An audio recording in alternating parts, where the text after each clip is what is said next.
झारखंड की राजनीति में जयराम महतो एक बड़ा फैक्टर है, इसमें कहीं कोई शक नहीं है। लोकसभा चुनाव शुरू हो गया, आने वाले विधानसभा चुनाव में चूंकि वो भी सिर्फ ही कह सकते हैं, उसमें क्या जयराम महतो दिखेंगे अपनी पार्टी के साथ, हाँ। या फिर किसी दल के साथ जुड़ेंगे और विधानसभा जो सदन में पहुंचने की आप बात कर रहे हैं कि सदन में पहुंचेंगे तब जाके जो सुधार भूमि सुधार कानून है उसमें बदलाव होगी, तो क्या उसकी तैयारी है? देखिए निश्चय ही जब हम लोग केंद्र में जाएंगे तो भूमि सुधार कानूनों की बात करेंगे, क्योंकि इसका केंद्र का विषय है। जब राज्य में आएंगे तो हम स्थानीयता की बात करेंगे।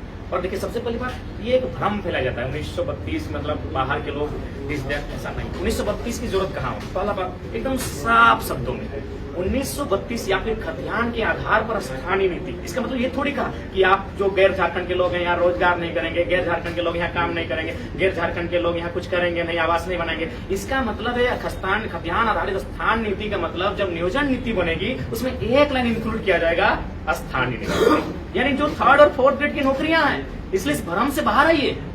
हमारे लोग भी लाखों की संख्या में महाराष्ट्र में तेलंगाना में रहते हैं, तो ये यदि इस राज्य में कहीं के लोग रहते हैं तो उनसे हमारी कोई सिकवा गिला नहीं है, बस हम स्थानीयता का लाभ वो नहीं ले सकते हैं। जिस प्रकार हमारे लोग महाराष्ट्र में स्थानीयता का लाभ नहीं लेंगे, हमारे लोग तमिलनाडु तेलंगाना में स्थानीयता का लाभ नहीं लेंगे, उसी प्रकार जो गैर झारखंडी लोग हैं जिनका अपने राज्यों में भी संबंध है और यहाँ भी वास करते हैं, वो स्थानीयता का लाभ नहीं लेंगे।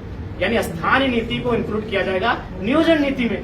जमीन खरीदने में 1932 के खतियान की जरूरत थोड़ी है, या फिर आपको किसी अस्पताल की स्थापना करने के लिए, किसी एजुकेशन को पाने के लिए, किसी विद्यालय की स्थापना करने के लिए, कोई ऑफिस या चेंबर खोलने के लिए ये जरूरत पड़ेगी जब राज्य स्तर की यानी झारखंड नाम से संबंधित जो भी नौकरियां होंगी उसमें इसकी मांग कर रहे हैं। और अगर इसकी मांग कर रहे हैं तो क्या गुनाह कर रहे हैं?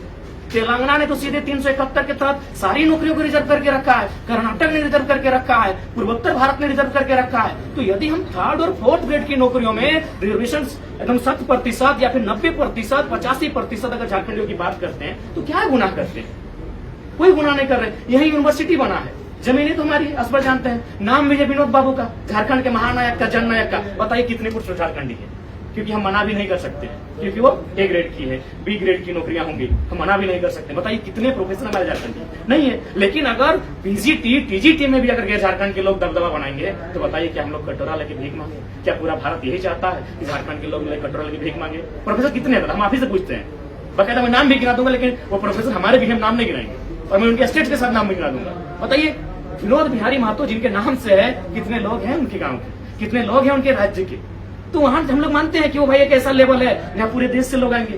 वो नेट JRF का विषय है, उपायुक्त चूंकि ये सेंट्रल लेवल का चीज है, ये IAS IPS का लेवल है, ये पूरे देश से लोग आएंगे। लेकिन जो हमारे राज्य की वैकेंसियां हैं, जहाँ थानेदार आएंगे, जहाँ बड़ा बाबू आएंगे, जहाँ BDO आएंगे, जहाँ PGT के टीचर आएंगे, वहां भी अगर गैर झारखंड के लोग अगर मैंने कुंठा मारकर बैठ जाएंगे दादा, तो क्या हमारे लोग आप यही चाहते हैं कि हम लोग कटोरा लेके भीख मांगे?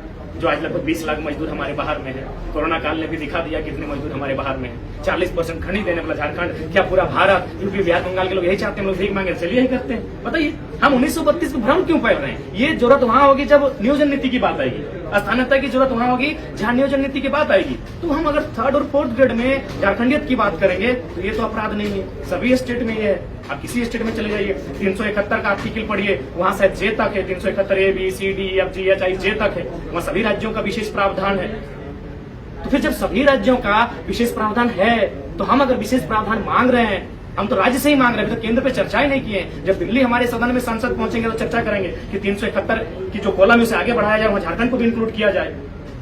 हम चर्चा करेंगे, क्यों नहीं करेंगे? आज अंडमान निकोबार की अगर बात करते हैं तो वो क्षेत्र प्रतिबंधित है, क्योंकि वहां जो अभी जनजाति रहते हैं वो बाकी जो लोग हैं उनसे सामंजस्य नहीं मिला पाते हैं, यानी वो प्रतिबंधित क्षेत्र है। अगर बाकी लोग वहां जाएंगे तो उनके जीवन शैली पर असर पड़ेगा। तो हम ये भी मांग करेंगे झारखंड को भी एक ऐसा क्षेत्र घोषित किया जाए जहां अगर विकसित लोग आएंगे तो हम डैमेज होंगे। और ये सच्चाई है, आज असूरी जनजाति खत्म होने वाली है, पहाड़ियां खत्म होने वाली है, बिरोहरी जनजाति खत्म होने वाली है, झारखंड की 8 भाषाएं खत्म होने वाली। क्यों? न विकसित लोगों के हमारे साथ रहन सहन से। इसलिए हम विकसित लोगों को सम्मान करते हैं, विकसित लोगों का आदर करते हैं, लेकिन हम उनके साथ नहीं टिक पाएंगे। ये सच्चाई है, और ये सच्चाई मैं नहीं कह रहा हूँ, बिहार राज्य के हाईकोर्ट के जज ने हमको फोन किया था। अब आपको आश्चर्य होगा, बिहार राज्य के हाईकोर्ट के जज है, उन्होंने कहा ए बाबू लड़ाई तुम्हारी जेन्युइन है, क्योंकि एक ही टेबल में बैठकर तुम यूपी बिहार और बंगाल की स्टूडेंट से कम्पीट करोगे, एग्जाम नहीं सफल हो पाओगे। नहीं सफल हो पाओगे। तुम्हारी शैक्षणिक पद्धति अलग है, उनकी मानसिकता का अलग है, इसलिए तुम्हारा राज्य तभी विकसित होगा जब तुम्हारे लोगों के लिए विशेष प्रावधान होगा। और ये संविधान भी कहता है, विशेष प्रावधान की बात करता है, पिछड़े लोगों के लिए, पिछड़े राज्य के लिए, पिछड़े क्षेत्र के लिए विशेष प्रावधान करे। और संविधान का मतलब यही है कि एक व्यक्ति को भी हाशिए पे ना रखा जाए। ये हमारे देश के चीफ जस्टिस ऑफ इंडिया पूर्व में एम हिदायतुल्लाह उन्होंने भी कथन दिया था कि अगर राज्य कोई पिछड़ा हुआ राज्य है, जो और थोड़ा सा अविकसित राज्य है, तो बाकी जो विकसित राज्य हैं उनके लोग नौकरियों में भारी संख्या में आ रहे हैं तो बैरियर लगाए, वो कंट्रोल करे, उन्हें वो रोकने की जिम्मेदारी राज्य की है, ऐसा उन्हें करना चाहिए। डॉक्टर राजेंद्र प्रसाद ने भी 1937 में वर्किंग कांग्रेस कमेटी को इस बात का स्पष्टीकरण दिया था, यदि भूमिपुत्र को अपने राज्य में अपने भूमिपुत्र होने का आभास ही नहीं होगा तो फिर इस राज्य के गठन का क्या मतलब होगा। उस समय भारत लगभग 15 प्रांतों में था, एक प्रांत क्यों नहीं था? अभी ये नहीं हो सकता एक प्रांत भारत। भाषा अलग है, हमारी भौगोलिक स्थिति अलग है, बिल्कुल कारण वही है, हमारी भाषाएं अलग है, हमारा पहनावा अलग है, हमारा रहन सहन अलग है। तो हमको इन बातों डाइवर्सिटी का हमको ख्याल करना होगा और यही भारत की सुंदरता है। डाइवर्सिटी को खत्म करके अगर आप आइडेंटिटी बनाएंगे तो ये कभी संभव नहीं होगा। बाकायदा मैं तो चैलेंज करता हूँ, देश में कोई भी अगर बुद्धिजीवी है जो हमको एक नक्शा दिखाए, जो पूरे भारत का एक नक्शा हो, एक पर्चा हो और उसमें एक राजा हो, कभी नहीं। हमारे देश में सबसे लंबे समय सबसे अगर विस्तृत क्षेत्र में किसी का शासन था तो सम्राट अशोक का था, चंद्रगुप्त मौर्य का था। लेकिन आपको जानकारी होना चाहिए दक्षिण का सीमा उनके पास भी नहीं था, पूर्वोत्तर भारत का सीमा उनके पास भी नहीं था। अब अगर हम मुगलों की भी बात करें, उन्होंने पूरे भारत पर कभी कब्जा नहीं किया था। अगर हम अंग्रेजों की बात करें तो गोवा और पंडुचेरी उनके कब्जे से बाहर रहा था। 1954 और 1961 में आजाद हुआ है। तो एक नक्शा हमको दिखाइए जो आज कहते हैं भारत भारत भारत। अरे भारत का सम्मान हम भी करते हैं, लेकिन झारखंडी आइडेंटिटी को खत्म करके आप भारतीयता को स्थापित नहीं कर सकते हैं। यही भारत की खूबसूरती है।